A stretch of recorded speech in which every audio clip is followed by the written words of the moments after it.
Sometime in October 2025, a clock started running. China had placed export controls on neodymium and dysprosium, the two rare earth elements woven into the permanent magnets that allow ASML's extreme ultraviolet machines to position optical components to nanometer tolerances.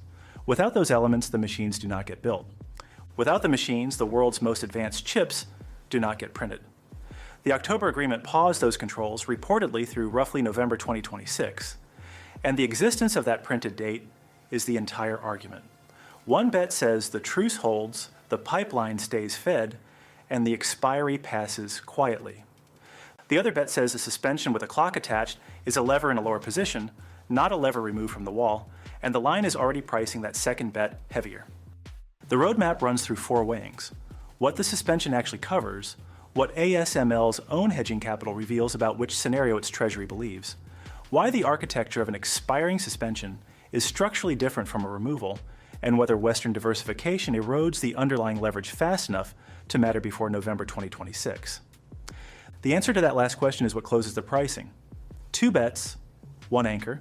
The anchor is the November 2026 expiry date itself, the specific calendared moment at which the truce either renews, converts to something permanent, or lapses into reimposition by default. Every piece of evidence in what follows shifts the odds around that date. Bet 1 says the suspension reflects rational self-interest on China's part, not tactical restraint. A country that extracts and processes the bulk of the world's rare earths also runs downstream export industries, motors, wind turbines, electronics, that depend on those same elements flowing. If the controls bit both ways, the October 2025 agreement is a recalibration toward mutual economic stability. Bet 1 requires the November 2026 date to pass without incident, either through formal renewal, quiet non-reimposition, or conversion to a standing arrangement. It also requires the separate April 2025 controls, which targeted 7 other heavy rare earths, including terbium and gadolinium, to remain ring-fenced rather than expanding. Bet 2 does not dispute that the truce is real or that near-term supply flows. It disputes the architecture. A suspension expires on a date already printed. A removal requires a new policy. Bet 2 says countries do not attach expiry dates to concessions they intend to make permanent. They attach expiry dates to tools they intend to keep available. The October 2025 agreement did not alter the underlying regulatory framework. It paused one track of it while a parallel set of controls on 7 other elements ran without interruption. The lever was rested, not unbolted. The scope of the suspension is the first weighing.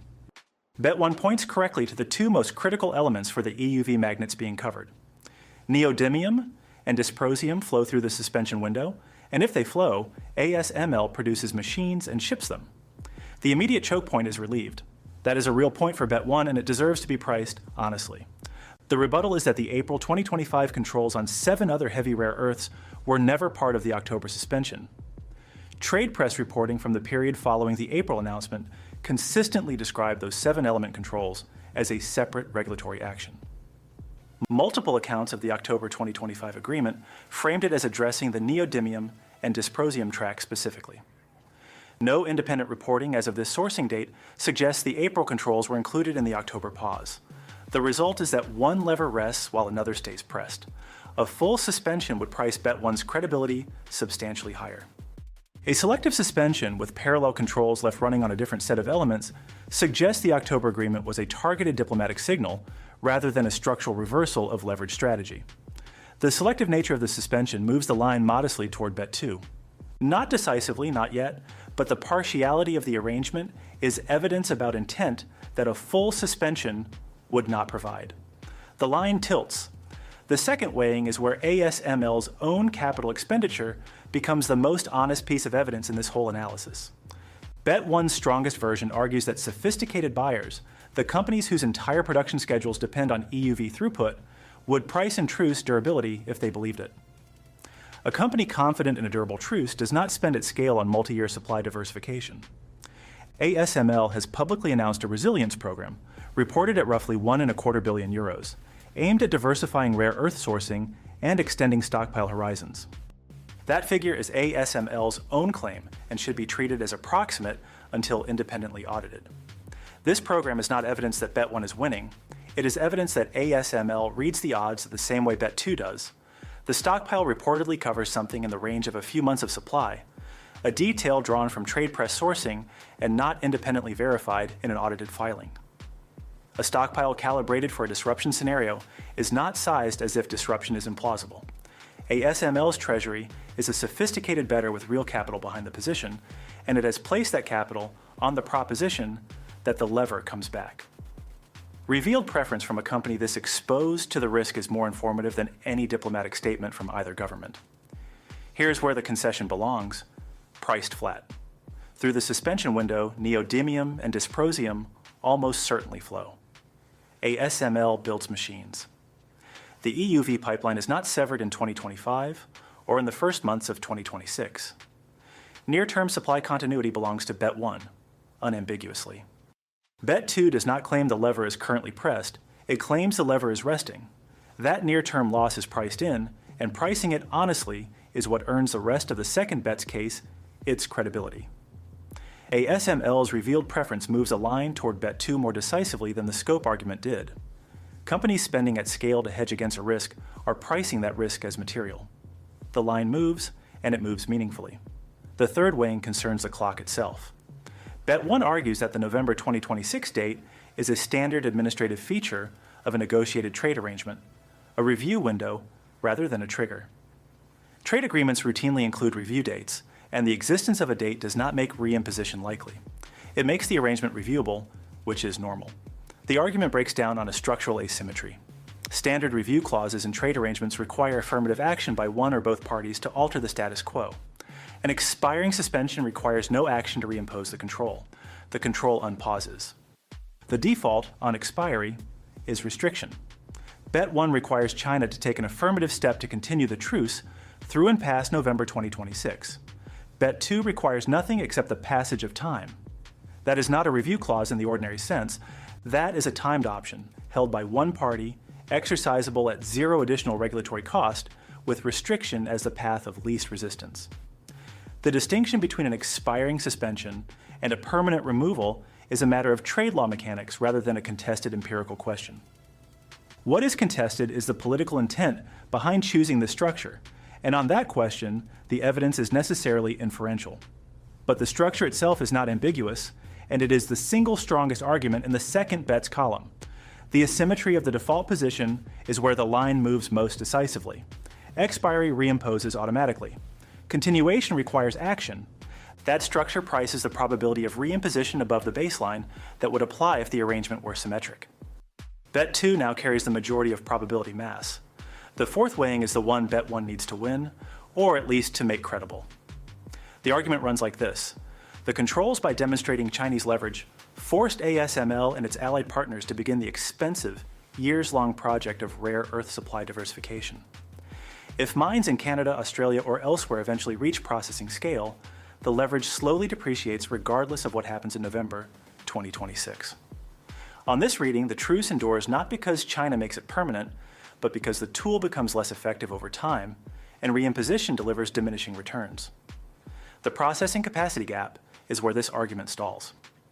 Converting mined ore into the purified oxides and refined metals that EUV supply chains require is a decade-scale industrial project. China controls not just the mining side, but the bulk of global processing capacity, and processing is the hard constraint. Trade reporting as of mid-2026, drawn from multiple independent analyses and sourcing that has documented Chinese processing dominance across many years, suggests Western processing alternatives remain a fraction of Chinese output, with no independently confirmed facility having reached meaningful production scale. ASML's resilience program acknowledges this implicitly. It is a long-run hedge, not a near-term escape route. The leverage is not depreciating fast enough to diffuse the November 2026 expiry. To render the exposure in physical terms, EUV machines are among the most mechanically precise objects humans manufacture, and the permanent magnets that hold their optical components to position require rare earth inputs measured in kilograms per machine. A supply disruption lasting a quarter does not slow one unit. It pauses a production line that the entire leading-edge semiconductor industry depends on for every generation of chip advancement. That physical reality is what the processing capacity argument has to overcome, and the timeline for overcoming it runs longer than the suspension window. The processing gap sustains Bet 2 through the expiry and well beyond it. This is the decisive weighing. The line settles. Bet 2 carries the majority of probability, with Bet 1 viable only under a specific set of diplomatic conditions. Those conditions are where the hedge belongs. 3 points, then a synthesis. First, the October 2025 agreement may reflect back-channel terms whose full scope has not been publicly reported. If a durable private arrangement underlies the public suspension, November 2026 is a formality. Absent public evidence of such terms, pricing them into the odds is speculation. Second, Chinese downstream exporters and domestic manufacturers have genuine material stakes in rare earth flows remaining open. Internal industry pressure could constrain reimposition even when leverage conditions favor it. That is a real check, but political economy arguments against structural leverage have historically been unreliable over multi-year horizons in this sector. Third, if by November 2026 any processing facility in an allied country demonstrates even a fraction of needed throughput with independent verification, the reimposition calculus shifts. The lever becomes less effective even if pulled. This is the one path on which Bet 1 materially improves before the expiry. None of these three individually closes the gap. If all three obtain simultaneously, the odds could tighten towards something approaching even. In the absence of evidence that all three are materializing together, the line stays with Bet 2. The forward pricing now, 4 catalysts that would move the line, and which direction each moves it. The most direct is the November 2026 expiry event itself. If China converts the suspension into an indefinitely extended or formally permanent arrangement, Bet 1 surges and the prior pricing looks too cautious. If the suspension lapses, even briefly, Bet 2 is confirmed, and the lever resting thesis is validated in the most unambiguous way possible.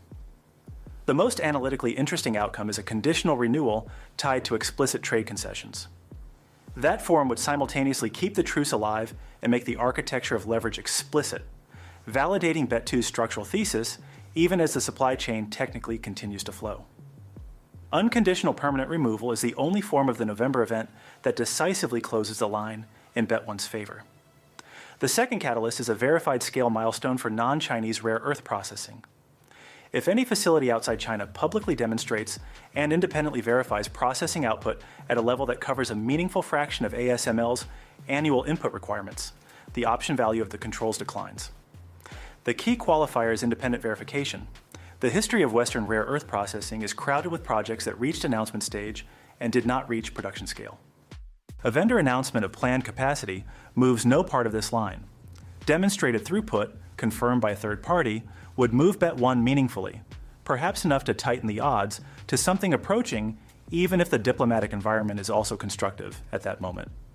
The third catalyst is what happens to the April 2025 7-element controls. They have not been suspended and have not been expanded as of this sourcing date. If China expands those controls to cover additional elements or applies the existing ones more strictly, the partial nature of the October suspension becomes harder to read as a general easing. That expansion widens Bet 2's lead. Conversely, if the April 2025 controls are formally suspended alongside the neodymium and dysprosium truce, Bet 1 gains credibility as representing a genuine shift in policy rather than a narrow tactical pause. The April controls are the clearest forward pricing instrument available. Their status is binary, their movement is observable, and their direction answers the question about architectural intent more directly than any diplomatic statement. The fourth catalyst is ASML's own resilience program milestones. Sourcing agreements, processing partnerships, stockpile targets met or exceeded, these will produce public disclosures over the next year. If ASML signals it has reduced Chinese rare earth dependence to a level it considers manageable under a reimposition scenario, that disclosure confirms Bet 2's risk assessment while reducing the severity of the downside. It does not move the line on whether reimposition occurs. It shifts the stakes of the bet for the EUV supply chain specifically. A resilience milestone makes Bet 2 less catastrophic, but it does not make Bet 2 less likely. The evidence prices Bet 2 as the majority position. Near-term supply continuity is Bet 1's, and that concession is priced in.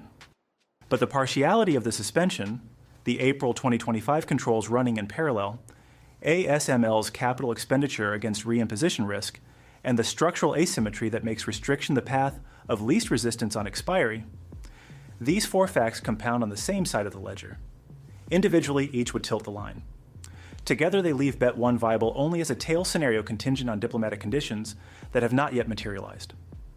Bet 2 carries roughly 2/3 of the probability mass through the November 2026 window, with the remaining third contingent on a permanent removal announcement, a verified non-Chinese processing alternative at meaningful scale, or a broadening of the October suspension to cover the April 2025 elements. The original export controls imposed to demonstrate leverage achieved something the imposition alone could not have established in advance. They proved the lever worked. They forced Western supply chains to disclose their exposure publicly and in capital expenditure filings.